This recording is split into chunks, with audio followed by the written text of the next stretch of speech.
할렐루야.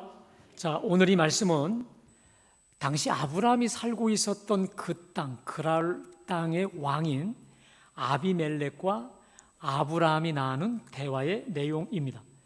더 쉽게 말하면 지금 그랄 왕이 아브라함을 찾아가서는 우리 사이좋게 지내자, 싸우지 말자라고 화친 조약을 맺고 있는 장면인데, 여러분 한번 생각해 보세요. 화친 조약은 질문 드리겠습니다. 힘이 있는 자가 먼저 찾아갈까요? 힘이 없는 자가 찾아가서 부탁을 합니까? 그렇죠. 힘이 없는 자가 힘 있는 자 앞에 가서 무릎을 꿇고 우리 싸우지 말고 화평하게 잘 지내자라고 머리를 수그리고 엎드리는 게 보통 이 관례 아니겠습니까? 자, 그런데 지금 모든 상식을 깨고 그랄 땅을 다스리는 그 왕이 자신의 땅에 빌붙어 사는 이주민 아브라함을 찾아가서 아쉬운 소리를 하고 있다는 겁니다. 여러분, 왜 왕이 아브라함을 찾아가서 이 아쉬운 소리를 하고 있을까요? 자, 먼저 아브라함이 강한 군대를 갖고 있어서요? 물론 아브라함에게는 318인의 정예 부대가 있었지만, 여러분, 왕이잖아요. 왕이 갖고 있는 군대가 318명하고 비교가 되겠습니까? 또 하나, 아브라함이 재산이 많아서요. 자, 그 당시 아브라함은 거부였습니다. 근데 여러분, 왕에게 비교가 될까요? 자, 또 그러면 아브라함이 훌륭한 인품과 덕목을 가지고 있어서요. 그랄 왕 아비멜렉은 아브라함이 어떤 사람인 줄 알고 있었어요.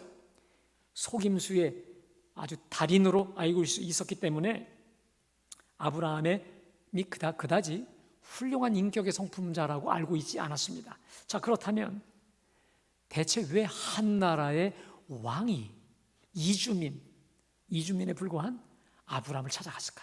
자, 오늘 우리 22절 말씀 함께 다 같이 봉독합니다. 자, 시작.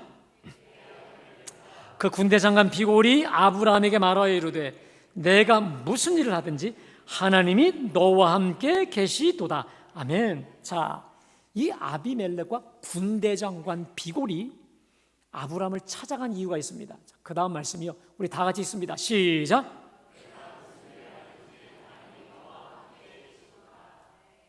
할렐루야. 여러분, 하나님의 사람이, 예수 믿는 사람이 들을 수 있는 최고의 찬사 중에 찬사가 바로 이거 아니겠습니까?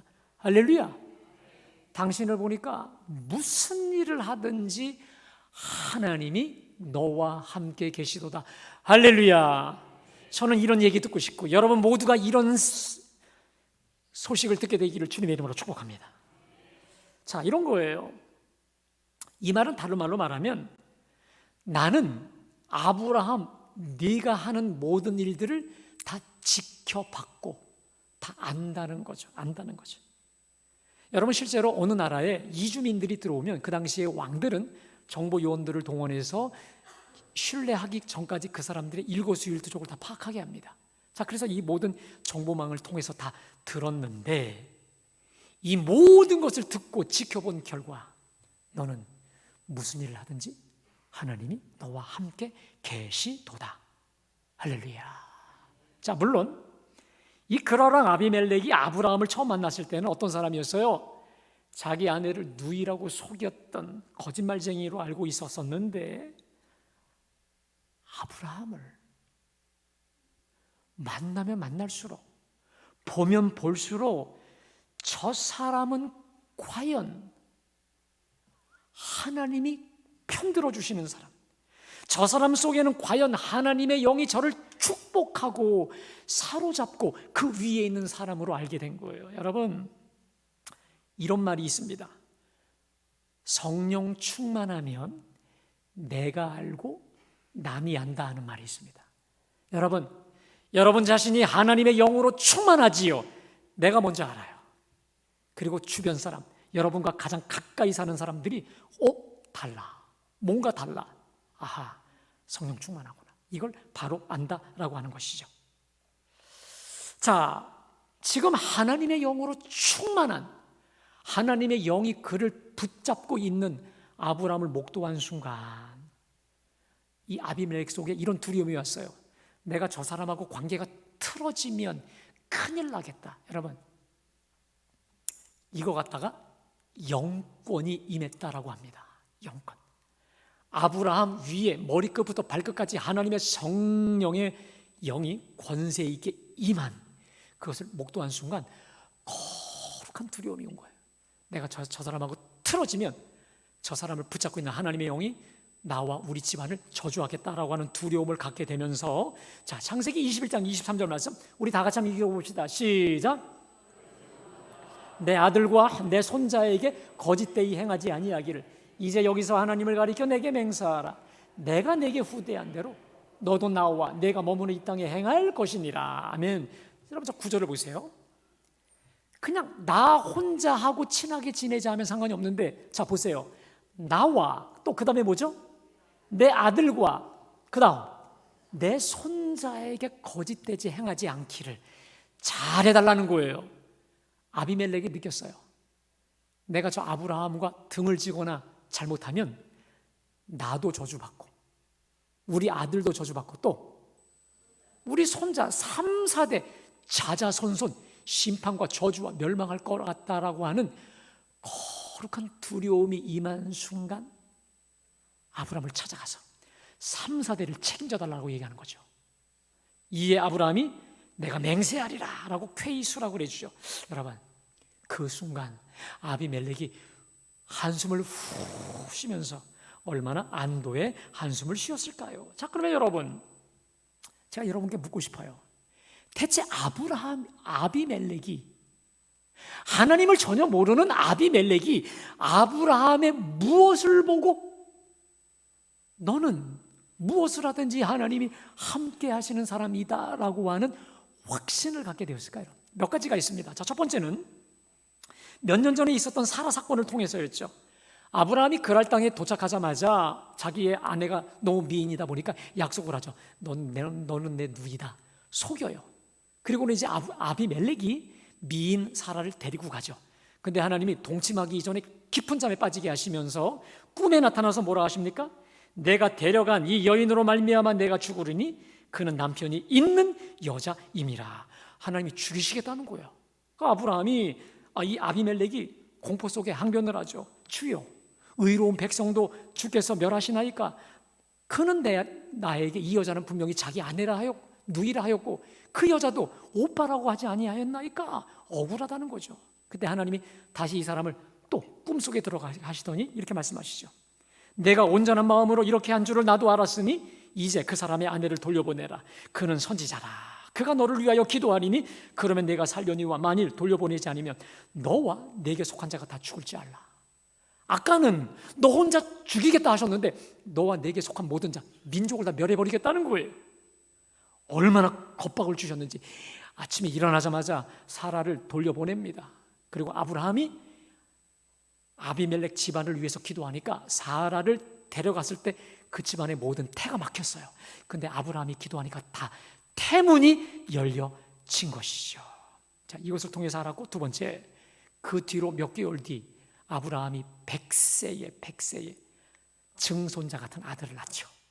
자, 이것도 또 놀라운 일이었습니다. 세 번째, 그리고 젖될 무렵에 지난주에 말씀드렸습니다.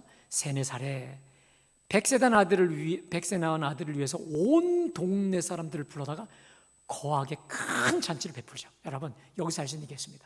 아브라함은 그랄 땅에 들어가서 목축업과 농사에 소위 우리말로 대박을 내서 그 당시에 큰 부자가 됐습니다.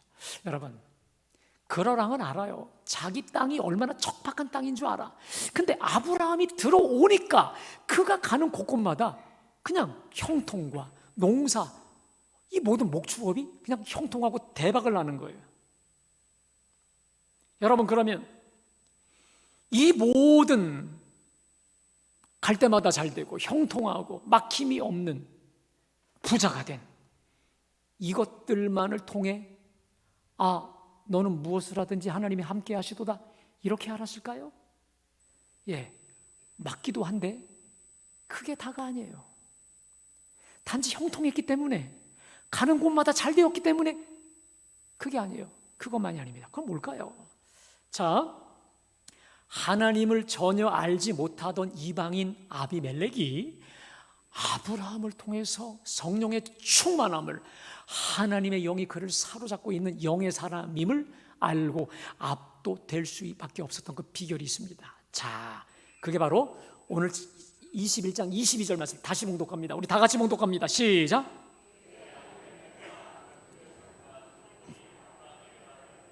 내가 무슨 일을 하든지 하나님이 너와 함께. 자, 여러분 보십시오. 지금 아비멜렉과 군대 장관 비골이 아브라함을 찾아와서 내가 무슨 일을 하든지 하나님이 너와 함께 하시도다라고 말씀하신 타이밍이 있죠. 언제입니까? 다시 띄워주세요.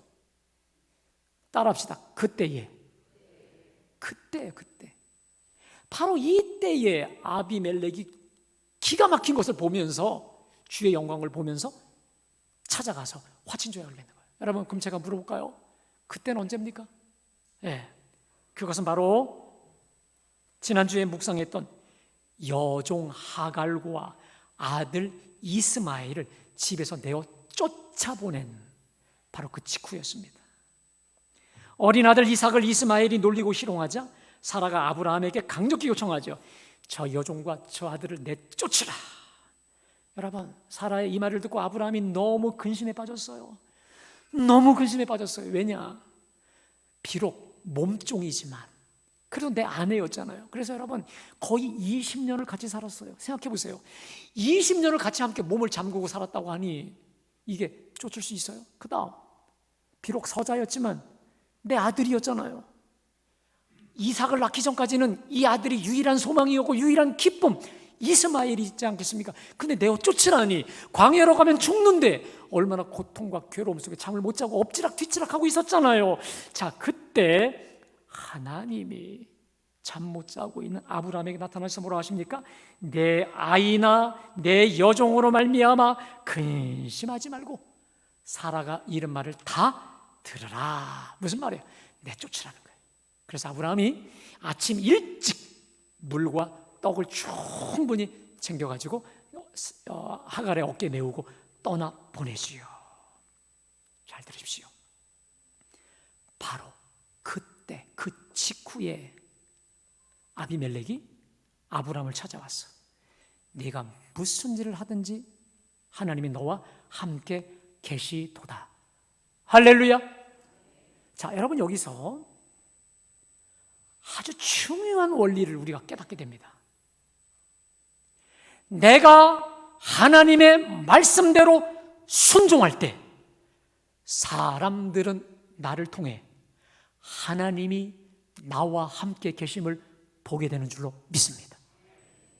비록 쉽지는 않지만 그럼에도 주의 말씀에 순종하려고 힘쓰고 애쓰는 나를 통해 주님의 영광과 주님의 임재가 나타나고 보여지게 되는 줄로 믿습니다. 그리고 이 사실을 사도행전 5장 32절에서 이렇게 말씀하시거든요. 우리 다 같이 읽습니다. 시작. 우리는 이 일의 증인이요 하나님이 자기에게 순종하는 사람들에게 주신 성령도, 자, 저를 따라 합시다. 하나님이 자기에게 순종하는 사람들에게 주신 성령. 여러분, 저 말씀 붙잡으십시오. 자, 성령은 어떤 사람들에게 주신다고요? 자기에게 순종하는 자들에게 성령이 임하셔서 그를 충만하게 사로잡아 주시고 역사하시는 줄로 믿습니다. 사랑하는 여러분, 성령 충만을 원하세요? 그 정도로 성령 충만하시겠다. 다시, 성령 충만을 원하십니까? 여러분, 저는요, 지금 말씀을 전하는 저에게 가장 큰 소원이 뭐냐? 저는 단 한 가지예요. 성령 충만한 목사 되게 하여 주옵소서. 여러분, 저를 위해서 기도해 주시는데 많은 기도도 해 주시지만 혹 시간이 없어 못 하신다, 이렇게만 기도하십시오. 김용생 담임 목사가 성령 충만한 목사 되게 하여 주옵소서. 할렐루야. 제가 믿어요. 하나님의 영권이 임하면 인권도 물권도 이 모든 것 다 덩달아 임하게 하여 주실 줄을 믿습니다. 여러분, 성령 충만하면 하나님의 영이 성령으로 정말 나를 사로잡아 주시는데 뭐가 부족할까요? 지혜가 부족할까? 명철이 부족할까? 돕는 사람이 부족할까? 물질이 부족할까? 하나님 다 모든 것 덤으로 보너스로 주시지 않겠습니까? 할렐루야. 성령이 충만하여 누구라도 그가 정말 하나님이 함께하는 사람임을 만방에 선포되고 알게 된다면 여러분, 그것이 바로 부흥이요, 부흥이에요. 진정한 개혁 아니겠습니까? 아멘. 성령 충만하면 모든 게 끝나는 줄로 믿습니다. 더 바랄 게 없는 거예요. 자, 근데 여러분, 이게 쉽지 않아요. 성령의 충만함을 받는 게 쉬운도 쉽지 않다는 거예요. 여러분, 대체 왜 그럴까요? 뭐가 문제일까? 간단하게 여러분에게 제가 비결을 말씀드리게, 비결이 아니라 좀 이상하네요. 성령 충만 못 받는 이유를 말씀드리겠습니다. 여러분들이 순종하지 않아서 그래요. 특별히 말씀에 순종하지 않아서 그렇다는 거예요. 여러분 들어보세요. 제가 순종을 얘기하면 되게 부담스럽게 여겨요. 뭐 내라 하나보다, 뭐 하라 하나보다, 헌신하나보다. 아주 여러분들이 손해나는 것으로 오해하고 순종을 미루죠. 여러분 들어보세요. 우리가 주님의 말씀에 순종하지 않는다고 해서 우리 주님의 전능하심에 조금도 지장 없습니다. 여러분들이 주의 말씀에 불순종한다고 우리 주님의 주님 되심이 조금도 평가절하되지 않습니다. 무슨 말이냐? 주님의 말씀에 순종하라 하심은 주님을 위한 게 아니에요. 주님을 위한 게 아니에요. 바로 순종하는 저와 여러분들을 위한 것임을 믿으시기를 축복합니다. 여러분, 사람도 그래요. 내가 누구에게 무언가를 부탁했어요. 무언가를 지시했어요. 그런데 그 사람이 완벽하게는 못해요. 그런데 해보려고 애를 쓰죠. 해보려고 애를 쓰잖아요. 그러면 얼마나 이쁜지 모르겠어요. 정말 결과에 상관없이 그 자체로 기특하고 이쁜 거예요. 우리 하나님도 이것이 내가 지금 너희에게 주는 생명의 말씀이다라고 하는 거, 이것이 내가 기뻐하는 나의 뜻이다라는 것을 알고 어떻게 해서든 순종하려고 길을 쓰고 애를 써보는 그 순간순간, 여러분, 주님이 우리를 그냥 두지 않는 줄로 믿습니다. 누가 그랬는 줄 아세요? 우리 예수님이 그러셨어요. 자, 요한복음 8장 29절 말씀 우리 다 같이 봉독합니다. 시작.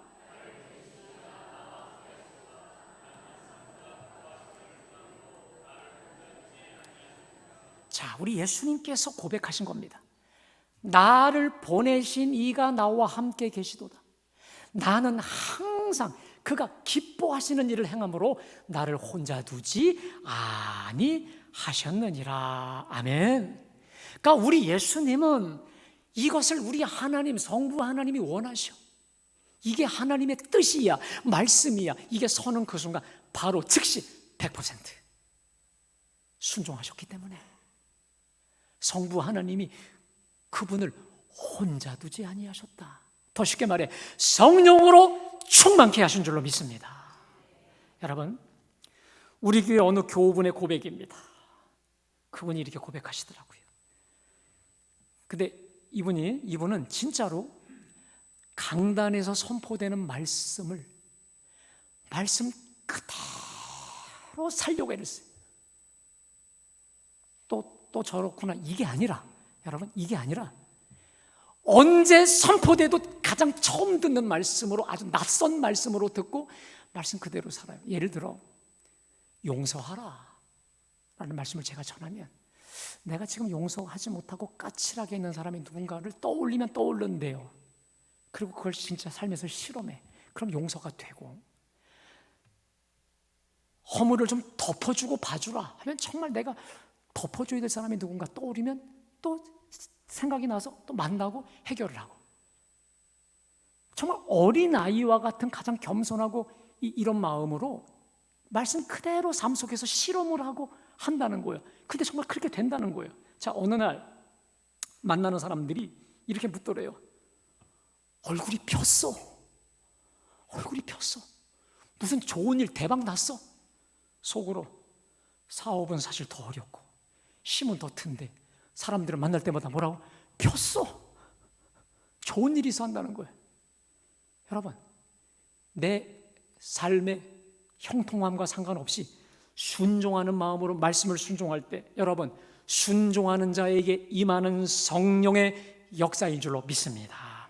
여러분, 근데 보세요. 우리 그리스도인의 순종에는 두 가지가 있습니다. 좀 띄워주세요. 하나는 한번 다 같이 읽습니다. 시작. 자, 두 번째, 이 사실 내게 주신 말씀, 오늘 이 강단에서 선포되는 말씀이죠. 이걸 순종하는 게 좀 어려움도 있지만 그래도 좀 더 어려운 게 뭐냐? 두 번째, 여러분, 우리 그리스도인의 순종에는 따라합시다. 말씀에 대한 순종, 두 번째, 환경에 대한 순종, 이 두 가지 순종이 있거든요. 그런데 첫 번째보다 두 번째가 참 어렵습니다. 왜 그러냐? 지금 이 환경이 내가 원하는 환경이 아니거든. 내가 뜻하는 바가 지금 아니거든요. 저 사람이 나와 맞는 사람이 아니거든요. 그러다 보니까 원망과 불평과 짜증이 떠나지 않을 때가 많아요. 그러다가 하나님을 향해 삿대질하면서 따집니다. 하나님이 살아계신다면 이러실 수 있습니까? 라며 대들기도 하고 따지기도 하지요. 하지만 여러분, 우리에게 이런 믿음이 있어야 돼요. 지금 어떤 상황에 있든지 그거조차 하나님 주신 환경이요, 할렐루야, 나에게 필요하여 주신 환경이라고 하는 이 믿음이 있어야 돼요. 여러분 보세요. 우리가요, 매주마다 하나님의 말씀이 선포될 때 제가 이러잖아요. 오늘 주신 하나님 말씀. 여러분, 하나님 말씀 앞에서는 오늘 나에게 주시는 말씀이라고 우리가 믿고 순종하려고 애를 쓰면서, 왜 여러분? 여러분의 환경과 상황과 사람에 대해서는 하나님이 붙여주셨다라고 하는 이 믿음이 없으세요? 왜 이 환경을 하나님이 나에게 섭리적으로 주셨다는 믿음이 없으십니까? 여러분 보세요. 이 말씀은 하나님이 주셨다라고 하는 믿음이 있을 때 그 말씀을 통해 주시는 뜻을 깨닫고 순종하려 있는 것처럼, 이 환경, 내가 원치 않는 환경과 사람조차 나에게 필요하여 주신 환경이고 사람이라 믿을 때, 여러분, 그 속에서 하나님의 뜻을 발견하고 깨닫고 순종하게 되는 줄로 믿습니다. 그리고 따라합시다. 그리 아니하실지라도 감사하는 믿음. 바로 그때 그리 아니하실지라도, 내 뜻대로 되지 않는다 할지라도 감사함을 통하여, 그 감사하는 자를 통해 주님의 영광이 나타나게 될 줄로 믿습니다. 여러분, 어느 목사님 교회에 신앙이 아주 돈독한 장로님이 계셨대요. 자, 그런데 이 장로님이 IMF 시절에 건실하게 운영하던 사업장이 흑자도산으로 거의 망하게 되었다는 것입니다. 자, 그런데 이제 회사문을 그래서 닫았어요. 그랬더니 당시에 그 회사의 격리부장이었던 사람이 느닷없이 찾아오더니 이렇게 말했답니다. 사장님, 저 예수 믿기로 했습니다. 아니, 내가 그동안 그렇게 사업이 잘 될 때 전도해도 안 믿는다 하더니 왜 갑자기 그런 생각하게 되었죠? 하고 물었다는 거예요. 쉽게 말해서 흥할 때는 안 믿고 왜 망하려고 하니까 믿냐 이 말이에요. 이런 얘기하는 거예요. 들어보세요. 제가 이 회사 오기 전 몇 군데 중소기업에서도 격리 담당으로 일했거든요. 회사가 망할 낌새가 보이면 대부분의 사장들이 어떻게 해서든 자기 먹고 살 거 챙겨놓으나 정신이 없어요. 회사는 빚더미에 앉았는데 챙길 것만큼 다 챙겨서 야반 도주한 사장도 있어요. 자, 그런데 사장님은 회사가 지금 문 닫는 상황에서 최대한 직원들 퇴직금 다 챙겨주시고 철저하게 정직하게 장부 정리 다 끝내시면서 저렇게 마음의 평안함의 이 모습을 보면서 제가 깊은 감동 받았습니다. 그래서 사장님이 믿으시는 예수님, 저도 믿기로 했습니다. 할렐루야. 자, 이 격리부장이 돌아간 다음에 장로님이 이런 생각했답니다. 예수 믿는 사람은 망할 때도 은혜롭게 잘 망해야 되겠다. 그래야 하나님께 영광 돌리겠다. 귀한 깨달음을 얻었다는 거예요. 여러분, 얼마나 멋지고 통쾌한 이야기입니까? 여러분, 우리의 믿음의 정수가 무엇일까? 물론 하나님이 축복하셔서 하는 일이 잘 되고 형통하고 승승장구함으로 주께 영광 돌리는 것, 그것도 감사한 일이지만 여러분, 정말 중요한 게 뭔지 아세요? 항상 잘 되는 모습뿐만 아니라 말로 다 할 수 없이 어렵고 괴롭고 힘든 상황 속에서도 하나님을 붙잡고 그 위기를 헤쳐나가는 믿음 아니겠습니까? 도저히 감사할 수 없는 환경에서조차 이 환경조차 하나님 주신 것으로 믿고 그 속에서 하나님의 선하신 손, 하나님의 선하신 뜻이 있음을 믿고 그리 아니하실지라도 감사하며 그 뜻에 순종하는 믿음이 우리 믿음의 정수요 믿음의 꽃인 줄 믿으시기를 축복합니다. 여러분, 이렇게 화친 조약을 맺고 난 다음에 여러분, 아브라함이 갑자기 불쑥 뭔가를 꺼냅니다. 자, 25절입니다. 우리 함께 다 같이 한번 읽어볼까요? 자, 시작.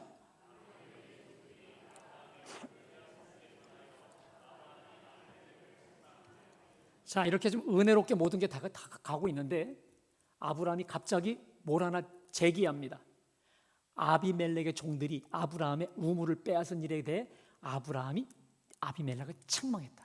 여러분, 이 책망했다는 말은 그냥 그야말로 책망했다라기보다는 어떤 이 자초지종을 아주 조목조목 물었다는 얘기거든요. 여러분, 그 당시에 우물은요 재산 1호입니다. 1호. 그래서 아브라함도 그 이주민으로 살기 위해서 우물을 팠는데 글쎄 그 우물을 아비멜렉의 그 부하들 종들이 이주민이니까 우습게 여기고 다 빼앗아 버린 거예요. 여러분, 사실 아브라함이 마음 먹으면 그날 못 이기겠습니까? 그돌라오멜의 그 연합군사까지 다 이긴 사람인데, 근데 아브라함은 그럴 마음이 전혀 없었어요. 싸울 마음이 전혀 없었던 상황에 생각해 보세요. 마음이 얼마나 상해요. 그리고 마음이 편하지 않고 편치 않죠. 자기가 죽도록 고생해서 판 우물을 빼앗겼으니 얼마나 마음이 편하지 않았겠습니까? 자, 그런데 여러분, 누가 찾아와요? 아비멜렉이 직접 찾아와서 이렇게 자기의 억울함을 풀 수 있는 기회를 하나님이 주신 겁니다. 자, 이렇게 말했더니 아비멜렉의 반응이 뭡니까? 26절 한번 읽어봅시다. 아비멜렉이 이르되 누가 그리하였는지 내가 알지 못하노라. 너도 내게 알리지 아니하였고 나도 듣지 못하였더니 오늘에야 들었노라. 자, 이게 무슨 말이에요? 아비멜렉은 뭐예요? 모른다는 거예요. 근데 아브라함이 탁 눈을 봤어요. 근데 진짜 몰랐던 것 같아 더 이상 추궁하지를 않습니다. 자, 그리고는 어떻게 하느냐? 거기 27절을 좀 띄워주시겠습니다. 아브라함이 양과 소를 가져다가 아비멜렉에게 주고 두 사람이 서로 언약을 세우니라. 여러분, 지금 누가 피해자예요? 누가 피해자예요? 아브라함이 피해자인데 도리어 양과 소를 많이 가져다가 아비멜렉에게 줘요. 그리고 두 사람이 서로 언약, 싸우지 않겠다는 언약을 세웁니다. 자, 그 다음 말씀이 28절. 아브라함이 7 암양 새끼를 따로 내어 놓으니 아비멜렉이 아브라함에게 이르되 이 암양 새끼를 따로 놓으면 어찌미냐. 30절. 아브라함이 이르되 너는 내 손에서 이 암양 새끼를 7을 받아 내가 우물 판 증거를 삼으라 하고 두 사람이 거기서 맹세하였으므로 그곳을 따라합시다. 부엘세바. 이 부엘세바라는 그 우물에서 원래 그게 아브라함의 우물이었거든요. 그걸 다시 되찾은 거죠. 다 쉽게 말하면 마지막으로 7 암양 새끼를 따로 또 줘요. 이게 뭐냐 물었더니 일종의 약조의 개념으로 이것은 뭐냐, 이 우물이 내 우물인 것에 대한 확증의 표시다라고 말하고 우물을 다시 되찾아온 이야기입니다. 자, 내려주십시오. 자, 여러분, 오늘 우리가 이 아브라함을 통해서 인간관계에 아주 탁월한 지혜를 배우게 됩니다. 자, 먼저 아브라함은요 아비멜렉의 종들이 자기의 우물을 빼앗았을 때 곧장 바로 분노의 마음을 표출하지 않았다는 것이죠. 대신 마음은 아팠지만 참고 기다렸더니 하나님이 이 분쟁을, 다툼을 풀 수 있는, 억울함을 풀 수 있는 기회를 주셨다라는 것이죠. 여러분, 우리가 살다 보면 억울한 일이 생길 때가 있습니다. 자, 그때 어느 일은 바로 즉시 해결해야 될 일이 있는데, 여러분 생각해 보세요. 이 감정적 일들은요 바로 즉시 했다가는 큰일 날 때가 있습니다. 여러분, 그래서 이런 지혜가 있습니다. 싸우는 지혜가 있는데 두 사람이 감정의 골이 깊이 올라가 있죠. 여러분, 그때는 둘 중에 누가 한 사람이야 타임아웃, 이걸 선언하고 떠나야 됩니다. 그렇지 않으면 칼부림이 납니다. 하나 예를 들어 여러분들의 자식이나 누구에게 막 훈계했어요. 근데 이 녀석이 듣다가 홧김에 확 뛰쳐나갑니다. 그때 이 자식이 하면서 여러분 뛰쳐나가죠. 여러분 칼 맞습니다. 그냥 내버려 두는 거예요. 그러니까 감정의 수위가 왕창 올라가 있을 때는 그냥 내려놓으라. 그러고 나서 우리 그런 거 있잖아요. 감정이 가장 격해져 있을 때는요, 그냥 아무것도 해결되는 게 없어요. 근데 하루 지나보세요. 그러면 이성적으로 통제가 가능하다라는 거예요. 그리고 오늘 아브라함처럼 억울한 게 있을 때 조금만 기다리다 보면 하나님이 다 풀 수 있는 상황을 주신다라는 것이죠. 자, 또 하나 아브라함을 통해 배우는 지혜가 있습니다. 여러분 따라합시다. 적당한 선에서 멈출 줄 알라. 여러분 이런 거죠. 아브라함이 아비멜렉에게 당신의 부하들이 내 우물을 빼앗았다 라고 했을 때 아비멜렉이 난 처음 들었는데 전혀 모르는데, 여러분 웬만한 사람 같으면 뭐라 합니까? 몰랐어? 진짜야? 거짓말하지 마. 여러분 코너로 몰아서 계속 삿대질 한다니까요. 그 마음속에 이런 말이 있어요. 내가 밀리면 안 돼, 치면 안 돼, 끝장내야 돼. 여러분 끝장내려고 하다가 정말 두 사람 관계가 끝장납니다. 파국에 이릅니다. 무슨 말이냐? 어느 정도 했으면 그쳐야 돼요. 더 들쑤시지 말고 코너로 몰고 가면 그 다음에 여러분 돌이킬 수 없게 된다는 거예요. 어느 선에서 그냥 받아줄 수 있는 아량이 필요하다. 또 하나 여러분 보세요. 피해본 사람은 분명히 아브라함이지요. 그런데 아브라함이 도리어 소와 양과 7 암양 새끼를 덤으로 주죠. 덤으로 주죠. 그러자 아비멜렉의 마음이 활짝 열려서 어떻게 합니까? 이거 네 우물이야. 이게 주죠. 여러분 살다 보면 우리 그리스도인들이 손해봐야 될 때가 있습니다. 손해봐야 될 때가 있습니다. 자, 그런데 칼같이 너무 따지다가 이건 이거고 저건 저거야 해서 조금의 손해도 보지 않고 물러서려고 하지 않습니다. 여러분 그러면 일이 되지 않습니다. 제가 아는 어느 분이 그런 얘기 하더라고요. 자기는 협상을 할 때 4대 6, 내가 4, 상대방이 6, 내가 손해보는 걸 감수하며 한다는 거예요. 근데 지나고 보면 오히려 덤으로도 들어온다는 거예요. 여러분 결국 이 아브라함의 그 부엘세바를 자기 걸로 확정하는 데 있어서 아브라함이 소와 양을 거하게 주고 7 암새끼를 염소를 주면서 마음이 열어줬죠. 여러분 이거 갖다가 존 가트만이라고 하는 유명한 미국의 가정사역자가 뭐라고 하냐면 부드럽게 시동 걸기라는, 뭐라고요? 부드럽게 시동 걸기. 쉽게 말해서 말을 할 때 그냥 확 이게 아니라 부드럽게 우리가 차에 시동을 걸면서 시동을 걸듯이 부드럽게 부드럽게 시동을 걸면서 이야기를 시작해야지. 중요한 일일수록 부드럽게 이 감정을 더 이렇게 누구나 마음을 열 수 있게 해야지 그냥 거칠게 가면 아무것도 안 된다라고 하는 거 아니겠습니까?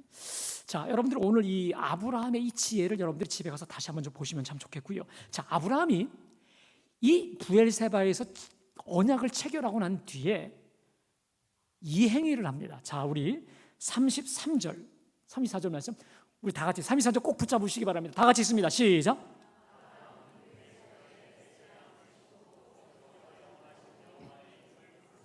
그가 블레셋 사람의 땅에서 여러 날을 지냈다. 자, 여러분 지금 아비멜렉이 지나갔어요. 갔어요. 근데 부엘세바 그 자기가 다시 얻은 부엘세바 우물가에다가 여러분 뭘 심어요?